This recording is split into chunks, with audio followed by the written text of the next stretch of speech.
ఇంద్రధనస్సు 7 వరాలు ఈ రోజు ప్రకటిస్తున్నా. భవిష్యత్తులో కూడా మీకు అండగా ఉంటా.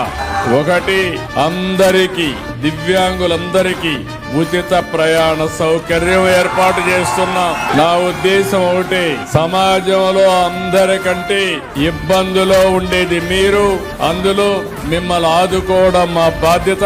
అందుకే అందరికీ ఉచిత ప్రయాణ సౌకర్యం ఏర్పాటు చేస్తానని చెప్పి కూడా నేను మీకు తెలియజేస్తున్నా. మీలో కూడా ఆత్మవిశ్వాసం పెంచడానికి అన్ని స్థానిక సంస్థల్లో మీరు గెలిస్తే ఒకరుంటారు. ఒకవేళ గెలవలేకపోతే ఎక్సెప్షియోగా ప్రతి ఒక్క బాడీలో మిమ్మల్ని పెట్టే బాధ్యత తీసుకొస్తాం. మీరు కూడా రాజకీయాల్లో రాణించాలి, ప్రజాసేవ కూడా చేయాలి. ఈ దివ్యాంగులుగా ఉండే మీకు ఇది అడ్డంకు కాదని చెప్పడానికి ఈ రోజు ఈ నిర్ణయం తీసుకుంటున్నానని చెప్పి కూడా నేను మీకు తెలియజేస్తున్నా. మూడోది, దివ్యాంగులకు ఆర్థిక సబ్సిడీ పునరుద్ధరణ.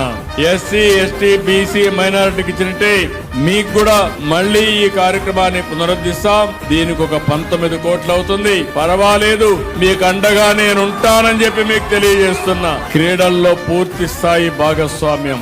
శాప్ ద్వారా అన్ని క్రీడా కార్యక్రమాలు, టాలెంట్ డెవలప్మెంట్ స్కీములు దివ్యాంగులకు అందుబాటులో ఉండే విధంగా చర్యలు తీసుకుంటానని చెప్పి కూడా నేను మీకు తెలియజేసుకుంటున్నాను.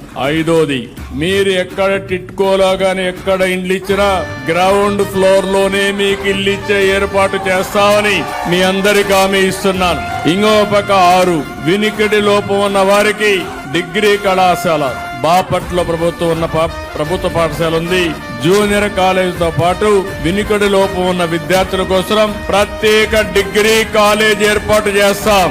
ఇంకొక పక్క రెసిడెన్షియల్ విద్యార్థులకి పెన్షన్ మీరు ఎక్కడుంటే అక్కడే డిస్ట్రిబ్యూట్ చేసే ఏర్పాటు, కాలేజీలో ఉంటే కాలేజీలో, హాస్టల్లో ఉంటే హాస్టల్లో మీ పెన్షన్ ఇచ్చే ఏర్పాటు చేస్తామని చెప్పి కూడా నేను మీకు తెలియజేస్తున్నా.